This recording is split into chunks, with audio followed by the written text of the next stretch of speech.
second star from your Winnipeg Jets, number 18,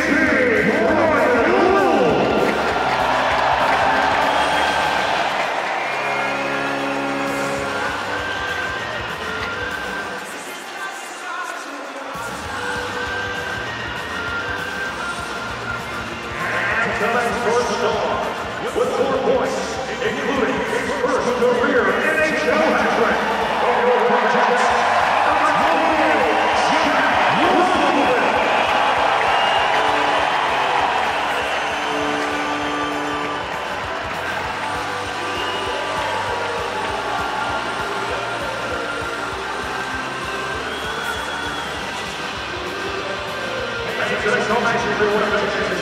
tonight, what we take on Marshall Jones, Joe Pavelski, Eric Russellson, and the St. Sharks. Jets versus Sharks, February 7th. Injuries against now with Winnipeg Jets.com live tickets. Thanks for attending tonight's National Hockey League game. Try to take a good night.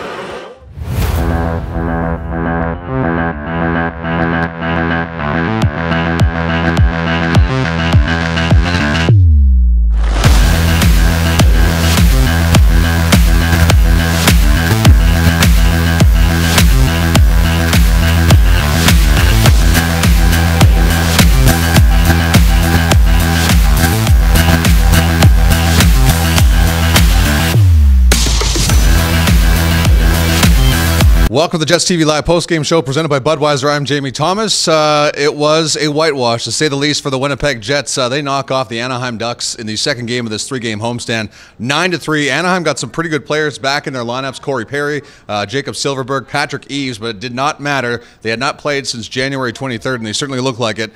The Jets have now won 7 straight at home for the first time this season. Lots to come here in the JetsTV Live Postgame Show. Big news from the evening, the out-of-town scoreboard, of course, reaction from the dressing room. But first, you want 50 Jets reward points, you've come to the right place. Time now for the Jets Rewards code word. Head to jetsrewards.ca, push in this word, and type in the word left wing. All one word. Do not put a space between it. It is one word, even though it's not really one word. Left wing is your Jets Rewards code word this evening. 50 Jets reward points on the line for you. That's all you got to do. Let's get to the highlights. Let me take a deep breath. First period, 2:07 in. Andrew Kopp will convert on the rebound, 1-0 for the Jets. Mason Appleton in on that goal. Brendan Lemieux as well. Great work from the fourth line so far in this past 2 weeks or so. John Gibson getting the starting goal, his first appearance in net since the first period, or first half, as they say, of the All-Star game in San Jose. But on the breakaway, here's Jack Roslovic. What a night it would be for him. First goal of the night, Jacob Trouba. Beautiful pass. That was a power play goal. The second unit doing all the scoring with a man advantage tonight. We'll get to that in a second. Stay with me here. 4 goals in 5:37. Starts with Blake Wheeler and his 10th goal of the season. Fourth Jet to get into double figures this far in that category. Kyle Connor getting the assist on that one. Jets odd man rush. Dmitry Kulikov in his 600th career NHL game. Nice pass to Brian Little. First to 2 in the night for Brian Little. Gets a little ugly behind the net. Clearly some frustration being shown by the Anaheim Ducks, who had a little bit of light in their lives before the start of this game, but it went away really quick. And then it's Matthew Perreault setting up Roslovic for his first career NHL multi-goal game. That made it 5-0. Roslovic, that's another power play goal. And then it will be Andrew Kopp to Brendan Lemieux. The wraparound here makes it 6-0. Chad Johnson would replace John Gibson after that. 6 goals on 14 shots for the Winnipeg Jets. They set a franchise record for most goals in a period with 6 there. Finally, Anaheim gets on the board at $1:30 into the second. Nick Ritchie snaps one stick side on Connor Hellebuck, who was not very busy tonight. 6-1 Winnipeg. Just over 6 left in the second. Daniel Sprong goes in, goes off Hellebuck's arm and in. 6-2. The Ducks with a little bit of life. But that goes away real quick. You know what? We'll get back to the highlights here momentarily. We do have a special guest this evening. It is Mr. 600 himself, Dmitry Kulikov, coming into the night playing his 600th career NHL game. You told me a while back you didn't remember your first NHL game. Did you know tonight was your 600th NHL game? I also didn't know that. I found out after pregame skate. What will you take away from this one when years down the road when you're talking about your 600th NHL game?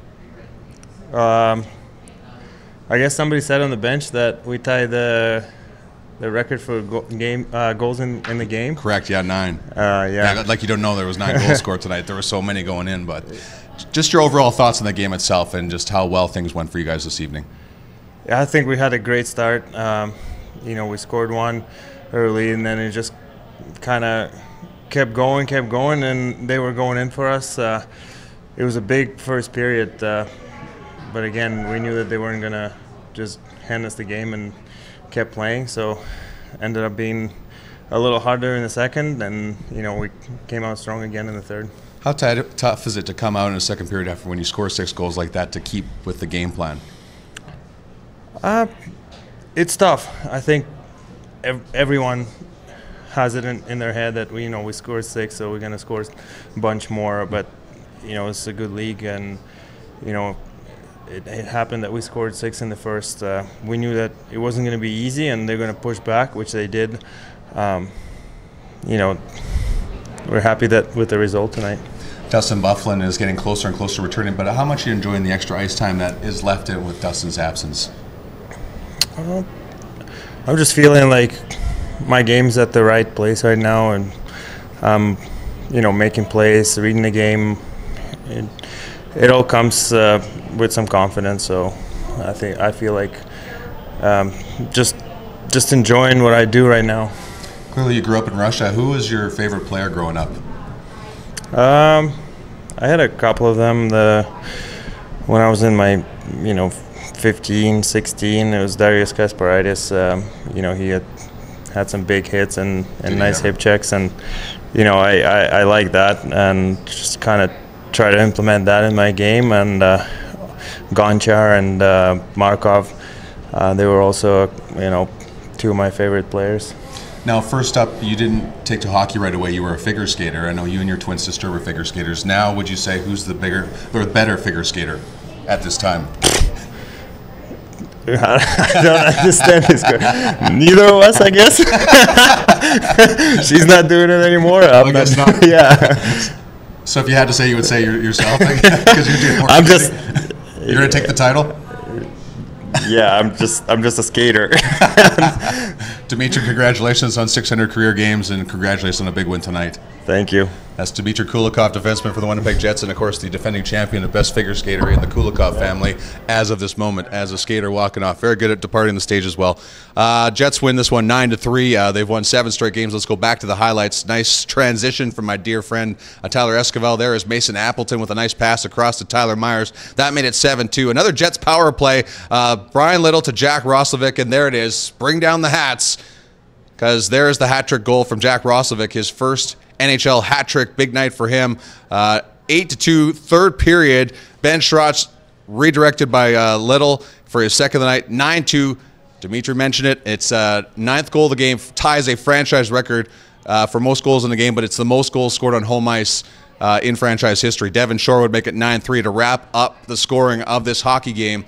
The Jets win again, and then going away. I mentioned that the Ducks had not played since January 23rd. There's been some conversation about how tough it is to get your legs underneath you when you come out of the break. The Jets can testament to that, as well as they played Philadelphia after some time off on that first game back. But John Gibson, you have to feel a little bit bad for him if you want to. Must have felt some aftershocks. We'll get back to John Gibson in a second. Let's go in the Jets dressing room for the first comments of the evening after a 9-3 win. A bunch of a memorable night, I guess, on a night that this morning you didn't even know if you were going to play.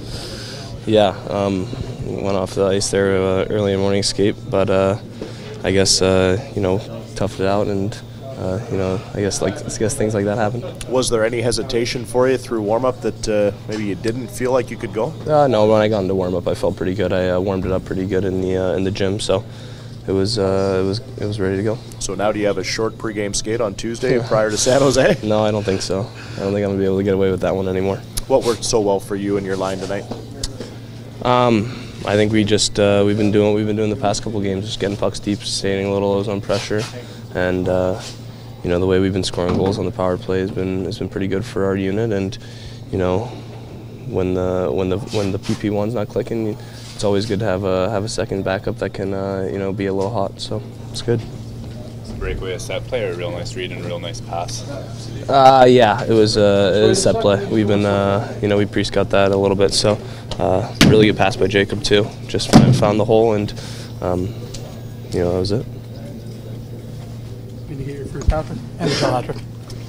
It felt good. I'm not a big goal scorer, so I haven't had a hat trick in a while, and to get one in the NHL it'll be pretty nice. When the last one was? When the what? When the last one was? Oh no. Like I said, I don't really score a lot of goals, so don't really recall. Did you need an IV or anything in the afternoon to get rid of the cramps, or no? No. Kind of a challenge was it to play in that game after it's 6-0 through 1? I think our team did a good job. Sticking to the game plan. We let a couple slide there, but I think we still were in on them and didn't give them much. So it definitely is a little bit more challenging. The fans get a little quieter. The bench gets a little more loose, but I think we did a good job keeping it a little bit tighter. Day off for the team tomorrow. Who do you got in the Super Bowl? Probably the Patriots. Mason, we've talked a lot lately about how your line's been able to contribute. Almost everybody finds the score sheet here tonight.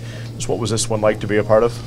It was great. I haven't been a part of a game like that in quite some time. So, we started really strong, and then from there we kept the foot on the gas. And, obviously there's no bad hockey teams in this league, but I thought we played a phenomenal game tonight, and the score showed it.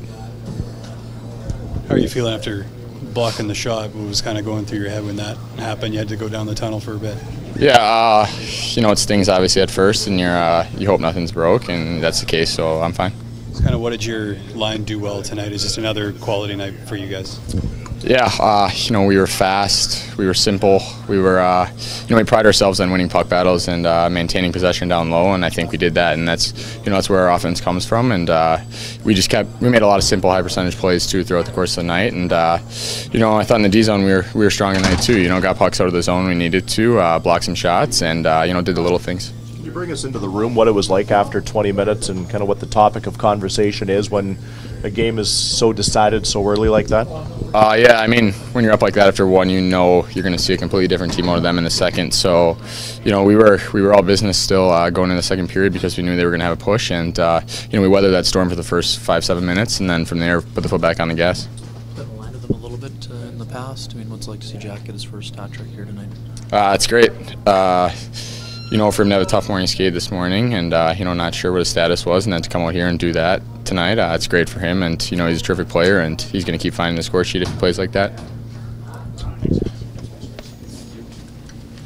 We were all business.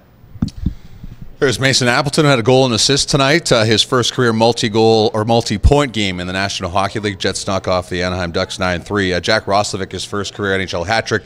Before the game had cramps, the pregame skate this morning had cramps.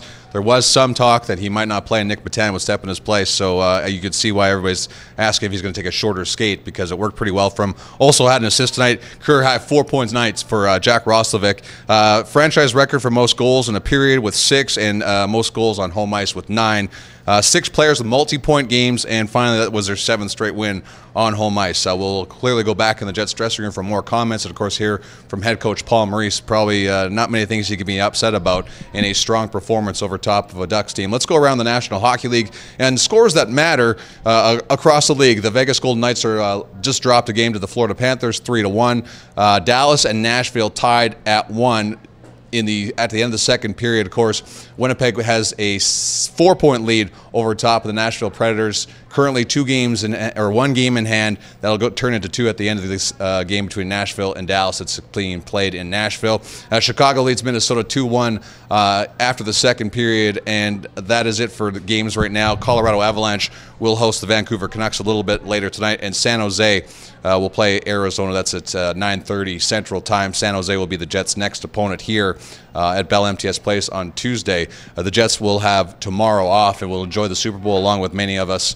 You hear Jack Roslovic picking the Patriots. We're not going to get into that. St. Louis, another score in the Central Division. They knock off Columbus 4-2. St. Louis's play much better as of late as they try and push towards the playoffs. Shots on goal, Winnipeg outshot the Ducks 31-29. Power play went 3 for 4. All 3 of those goals coming from Jack Roslovic with a man advantage. The second power play unit getting the job done tonight, while the first unit was an off night for them. But on a night where Mark Scheifele doesn't get a point and you still score 9 goals says everything about the depth of this hockey team. Jets out hit the Ducks 20-14, and penalty minutes 8-2 in favor of the Ducks. But great overall night for the Jets, who improved to 33-16-2 and win their 20th game of the season on home ice. So going back to John Gibson, the starting goaltender for the Anaheim Ducks, allowed 7 goals on 9 shots in the first half, as they call it, at the All-Star game against the Central Division. Mark Scheifele scored one of those goals against John Gibson in the All-Star game in San Jose. Then he comes here and allows 6 goals and 14 shots. So maybe still a little shell-shocked from his time in San Jose at the All-Star game. Let's go back in the Jets dressing room for more comments from the Jets players. To this game, now that 60 minutes is complete and domination by your club, how did you assess the most recent victory here tonight? Yeah, obviously a really good start, against a team that's, coming off their 10-day break, and it's really hard. I think we faced that last year. I think coming off the break, I think we had a really bad first. So, and we felt that in Philly a little bit too. We were just lucky that the other team was coming off the break too. So, kind of took advantage of that aspect and then kind of played it out. Did some good things and some bad things throughout the rest of the game, but obviously take 2 points in this league and and run.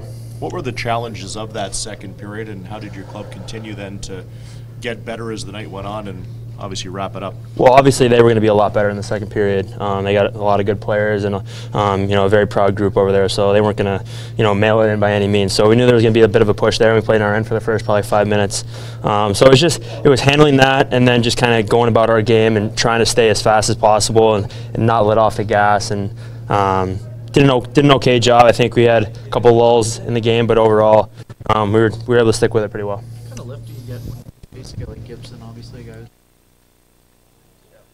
I think that's part of it, but I think just getting the crowd into it too was huge for us. It feels like we haven't been playing our best hockey here, and at some points it's been almost kind of a lull. So give our fans something to cheer about early in that first, and just kind of get them into the game right away. And obviously Gibson's a fantastic goaltender, and he's gonna bounce back for sure. But nice to just get everyone involved in the game too. I think we only had a few guys that didn't weren't on the score sheet, and obviously those guys contributed in every way. So to get all 4 lines going for sure was huge. Speaking of the crowd, I don't know if you heard the "We Want to End" chants, but did you know that you had history on your stick on that shorthanded chance in the third? Trying to make me feel worse about it? Or? I hate to bring up a goal that wasn't. Did you know that the franchise record was 9? Absolutely not. No, that's not something on our radar.